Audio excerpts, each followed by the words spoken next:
IBN 7 हौसला है।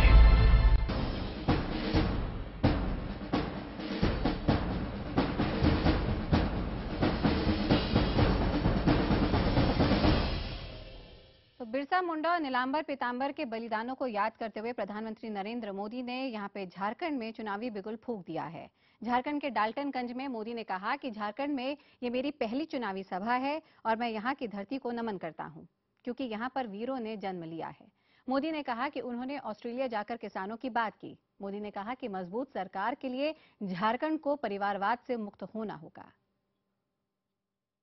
सिर्फ भ्रष्टाचार से बचा लिया जाए, झारखंड को अगर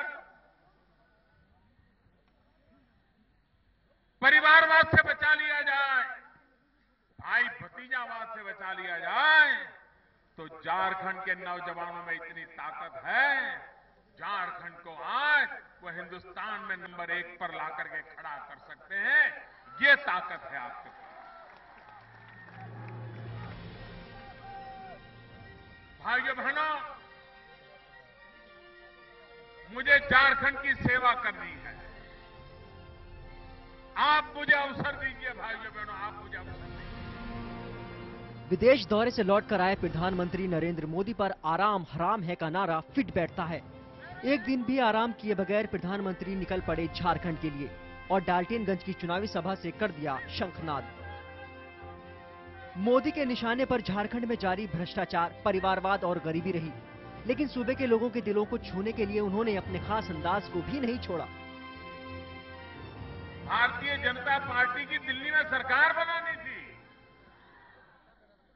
मैं खुद लड़ रहा था और आपके पास आया था। उस सभा में तो इससे आधे लोग ही आए थे। आज क्या कारण है, उससे भी डबल आ गए।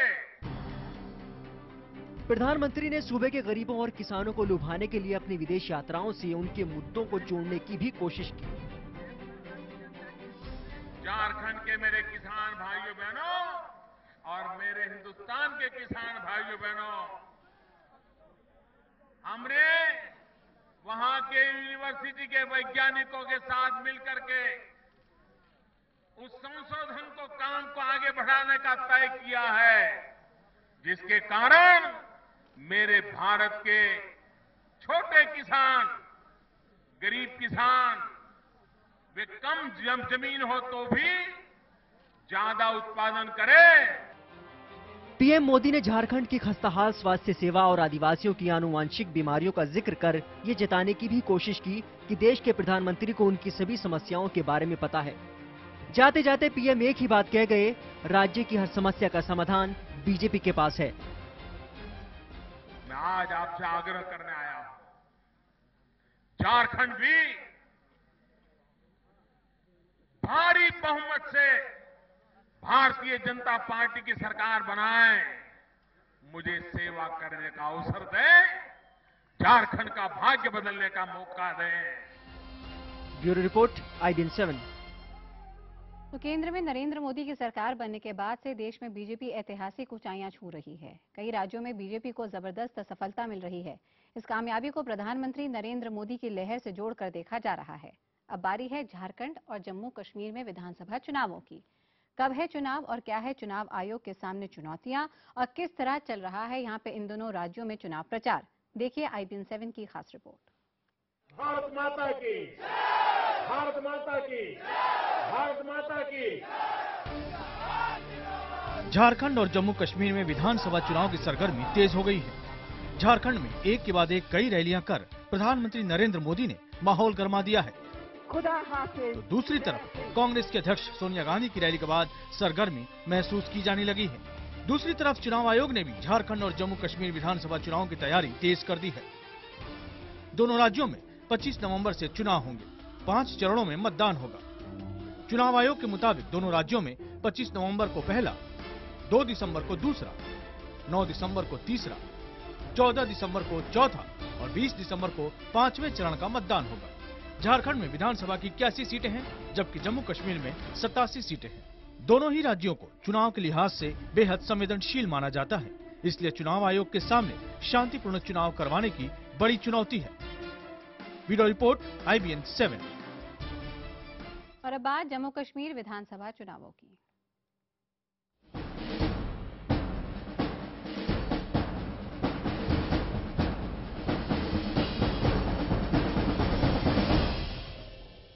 जम्मू कश्मीर में चुनावी प्रचार अब चरम पर है। कांग्रेस अध्यक्ष सोनिया गांधी ने भी आज बांदीपुरा और रामबन में चुनावी बिगुल बजा दिया।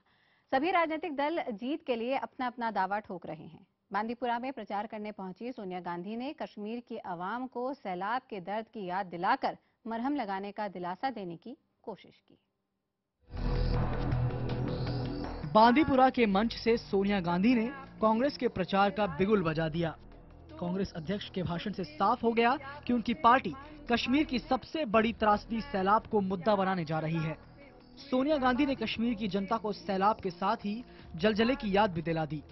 जाहिर है कांग्रेस अध्यक्ष ये जताने की कोशिश कर रही थी कि केंद्र की बीजेपी सरकार ने सैलाब में डूबे कश्मीर को उबारने की ईमानदार कोशिश नहीं की।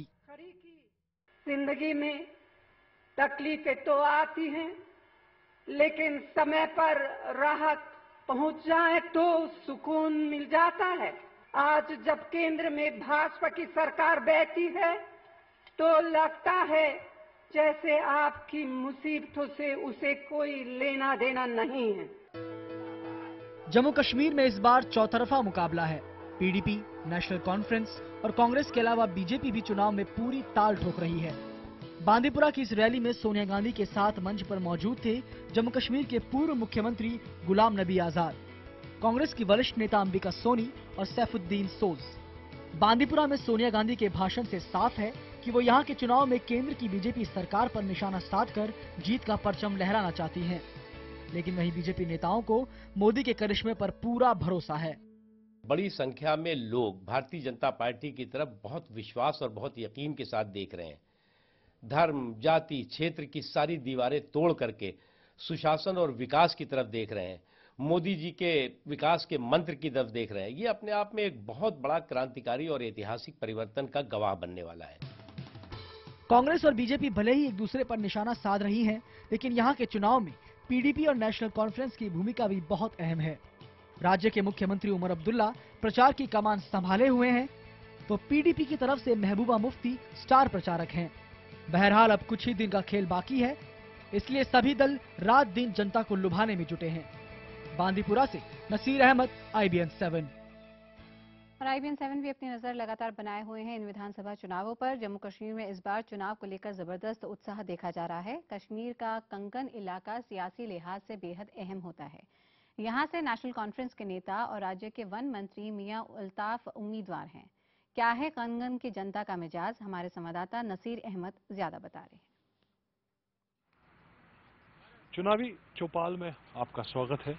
और हमारी ये चुनावी चौपाल कोई बनी बनाई चौपाल नहीं है, बल्कि कंगन विधानसभा क्षेत्र की असली चौपाल है, जहां पर इस वक्त मेरे साथ कुछ लोग भी हैं और इस इलाके के विधायक भी हैं, जो लगातार 3 बार इलेक्शन जीतते आ रहे हैं और चौथी बार इलेक्शन लड़ रहे हैं। ये है जम्मू कश्मीर के पर्यावरण और वन मंत्री मियां अल्ताफ साहब। और पहले उनसे मैं बात करूंगा इस क्षेत्र में अपने टेन्योर के दौरान, जो हाल में इनका टेन्योर रहा, कितना काम किया, और लोगों से भी पूछेंगे क्या वो उनसे खुश हैं। अल्ताफ साहब की ओर चलते हैं। अल्ताफ साहब, पहले तो एक ये सवाल आपसे पूछना चाहूँगा कि आप पे ये आरोप लग रहा है कि आप एक खास कम्युनिटी को ही सपोर्ट करते हैं, इसमें कितनी सच्चाई है? मुझे लगता है ये आप मीडिया वाले कहते हैं, यहाँ कोई ये बात नहीं कहता। मैंने अभी कुछ लोगों से बात भी की आपकी कॉन्स्टिट्यूंसी में, जब आपका रोड शो चल रहा था, माशाल्लाह बड़ा अच्छा रोड शो था, वहाँ पे भी लोगों ने कहा कोई होगा, फिर सड़क जाती है तो वो सबके लिए जाती है, पानी जाता है वो सबके लिए जाता है, हेल्थ के लिए की बात है, वो ठीक है, मुखालिफ लोग कह सकते हैं, लेकिन प्रैक्टिकली आप मुझे कोई भी ये साबित करके नहीं दे सकता। मैं पिछली चौथी टर्म में यहाँ पे MLA हूँ, तो प्रैक्टिकली कहीं भी आप देखेंगे तो ये प्रूव करके कोई नहीं दे सकता। बाकी इलेक्शन के टाइम में बेशक कहें ये बात। मैं अगर आपको यही कहूँगा कि आप अपने आप को खुद ही जज करिए 10 में से आप कितने मार्क्स अपने आप को देंगे? मैं तो कहता हूँ चलो 7 दे देने चाहिए। ये जो आपने जवाब दिया बहुत ही ईमानदार जवाब है और लोगों से भी पूछते हैं। आपका नाम क्या है? और अल्ताफ साहब बैठे हैं। मैं गुलाम नबी भट्ट हूँ, कंगन का रहने वाला हूँ। भट्ट साहब हमारे पास बैठे हैं। अल्ताफ साहब, मैंने जो उनसे पूछा कि इन्होंने 7 नंबर अपने आप को दिए जो उन्होंने पिछले 6 साल में काम किया, आप कितने नंबर दे देते? जी, अगर इसका 100 नंबर होता मैं पूरे 100 नंबर इसका देता था। तो आप मतलब इनके काम से बिल्कुल परफेक्ट हूँ। 100% है अल्ताफ साहब यहाँ इंशाल्लाह आने वाला MLA भी हमारा। तो बेरोजगारी के लिए उन्हें बहुत कुछ किया है। हम जानना चाहते हैं कि बेरोजगारी के लिहाज से हमारे MLA साहब आगे क्या करना चाह रहे हैं। अच्छा सवाल है यहाँ से अल्ताफ साहब। पहला काम जो है वो है इस एरिया में टूरिज्म को फ़रोग़ देना। पिछले 6 साल में हमने सोनमर्ग को गुलमर्ग और पहलगाम के बराबर बनाया है। अब आगे भी ये कोशिश रहेगी कि किशन सर है, बिशन सर है, नारा नाग है, गंगाबल की लेक्स हैं, या ये सारा वाइल से लेकर सोनमर्ग तक का एरिया है। इसमें और हम जितना हो सके सोनमर्ग समेत आगे बालतल है, यहाँ से अमरनाथ की यात्रा भी होती है, तो इस सारे एरिया को डेवलप करें ताकि अल्टीमेटली यहाँ पर रोज़गार के हवाले से फ़ायदा होगा। और जेड मोड़ का टनल जो है जब वो बन जाएगा, जो अप्रूव हो चुका है, जिस पे काम शुरू हुआ है, तो फिर 12 महीने सोनमर्ग जो है वो खुला रहेगा और सरमाई खेलें भी वहाँ होंगी। उसके साथ साथ new Ganderbal power house approve हो गया है, 90 मेगावाट का है, तो 6-7 हज़ार करोड़ का वो प्रोजेक्ट है। उससे मुझे लगता है कि काफ़ी इस इलाके में एम्प्लॉयमेंट के प्रॉब्लम को हम टैकल कर सकते हैं, जो वाकई एक बहुत बड़ा प्रॉब्लम है, मैं मानता हूँ। और मुझे यकीन है कि ये अगर बड़े कुछ ऐसे काम यहाँ पे हो जाएंगे तो काफ़ी हद तक फ़र्क पड़ेगा टूरिज़्म में और पावर सेक्टर में। इस इलाके में स्कोप है, तो हमारा भी स्ट्रेस रहेगा कि हम इन 2 सेक्टर्स में ऐसा काम करें जिससे लोगों को फ़ायदा हो।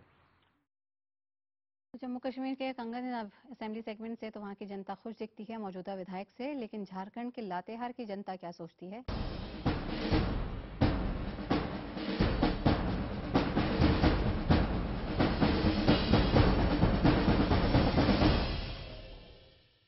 तो झारखंड में जनता अपने प्रतिनिधियों का चुनाव करने वाली है, और इस बार का चुनाव किन मायनों में खास है, अलग है, और क्या है इस बार झारखंड में चुनाव के मुद्दे? लातेहार से ज्यादा जानने की कोशिश कर रहे हैं हमारे सहयोगी शलभमणि त्रिपाठी।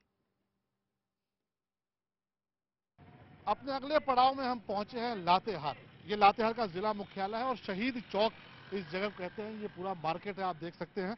हालांकि बहुत ही छोटा जिला मुख्यालय है, करीब आधे किलोमीटर का ये पूरा जिला मुख्यालय है। और उसके बाद यहाँ पे आसपास के जो गांव वाले इलाके हैं वो शुरू हो जाते हैं। और यहाँ पर जो सीट है, यहाँ पे जो उम्मीदवार है वो शेड्यूल्ड कास्ट के लिए, यानी कि अनुसूचित जाति के लिए ये सीट आरक्षित है। तमाम यहाँ की समस्याएं हैं, तमाम मुद्दे हैं। जो सबसे बड़ी समस्या है वो है कि ये नक्सल प्रभावित इलाका है। नक्सल समस्या यहाँ पर बहुत ज्यादा है। लोगों से बात करते हैं कि वो किस समस्या को बड़ी समस्या के तौर पर देखते हैं। आप बताइए। नक्सल प्रभावित एरिया है, इसलिए ज्यादा दिक्कतें हैं। किस तरह की दिक्कत आती है इसके चलते? चुनाव में सब आगे देहात में आदमी नहीं जाना चाहता है, आप प्रचार गाड़ी भी नहीं पहुंच पाती है। समस्या बहुत तरह की है।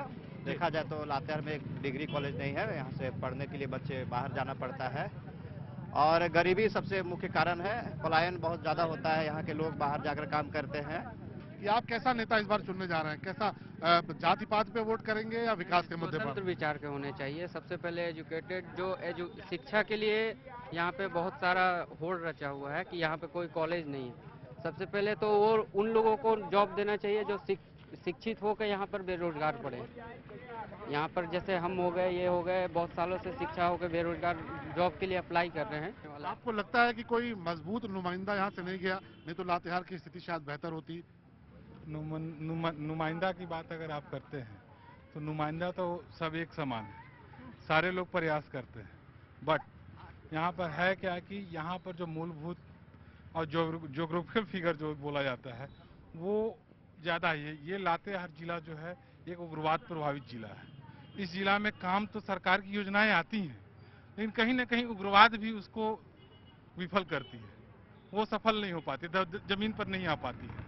उसका मुख्य कारण है जो वोट के लिए आज जो हमारे बीच उम्मीदवार खड़े हैं, कहीं ना कहीं उनका भी समर्थन लेके वो जीतते हैं, उनके खिलाफ वो कुछ बोल नहीं पाते हैं। ये सबसे बड़ी है।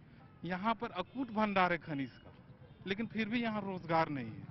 इस पर सरकार कोई विचार विमर्श नहीं कर पाती। क्या है महिलाएं कैसा सोचती हैं, कैसे व्यक्ति को वोट देना चाहती हैं? हम लोग तो अच्छा व्यक्ति के वोट देना चाहते हैं, लेकिन हम लोग का पानी के साधन नहीं है, रोड के साधन नहीं है हम लोग का। अभी हम लोग का हम सोचते हैं कि अच्छा व्यक्ति हम लोग का बने तो हम लोग का गांव सुधरे, देश सुधरे। क्या सुधरेगी? बिजली, पानी, सड़क की जो समस्या है, या जो महाविद्यालय की बात है, कॉलेज नहीं है, वो कैसे सुधरेगी? आपको कैसे लगता है? यहाँ इस जिले के गर्भ में अमीरी है, लेकिन गोद में गरीबी है। गरीबी, भूखमरी, बेरोजगारी, पलायन यहाँ की मुख्य समस्याएं हैं। विगत 14 वर्षों से कई सरकार आई गई, लेकिन अल्पमत के अभाव में कोई भी मजबूत सरकार न तो बन पाई न मजबूत निर्णय ले सकी। इस बार जनता का यह मूड है, जनता ने अपना इरादा बना लिया है कि 14 वर्षों के अनुभव को देखते हुए एक मजबूत सरकार बनाई जाए, एक दलीय सरकार बनाई जाए। मजबूत सरकार बननी चाहिए, इनका कहना है मजबूत सरकार बननी चाहिए। आपको क्या लगता है कि क्या यही वजह है कि स्थायी सरकार नहीं बनी, इसलिए यहाँ पर विकास नहीं हुआ? देखिए, मुख्य मुद्दा है, जो बातें आ रही हैं सो सत्य बात है। जहाँ तक कि 14 वर्ष का जो झारखंड है बिल्कुल रोता सिसकता हुआ दिखाई दे रहा है, और इसका मुख्य मुद्दा है जहाँ तक पलायन की बात आती है या आपका उग्रवाद प्रभावित क्षेत्र की बात आती है, सो तो बात हकीकत है, परंतु यहाँ पर है कुशल नेतृत्व की कमी है। कुशल नेतृत्व आवश्यकता है, और यहाँ जो गठबंधन की सरकार है इसको दूर भगाने की आवश्यकता है, एक पक्ष की सरकार मांगता है। इस बार क्या जनता ने मन बनाया है कि ऐसा नेता चुनकर जाएगा यहाँ से, या फिर वही पॉलिटिक्स होगी आपस में? नहीं, अभी मोदी जी का जो सोच है और मोदी जी जो भारत में लहर लाया है और उनका जो प्रतिक्रिया भारत में है, उससे साफ जाहिर होता है कि शासन व्यवस्था है सुडौल होगा। और मोदी पर विश्वास है, मोदी को लेकर के भाजपा को फुल बहुमत झारखंड में मिलेगी। ये जनता में मैसेज अच्छा गई है।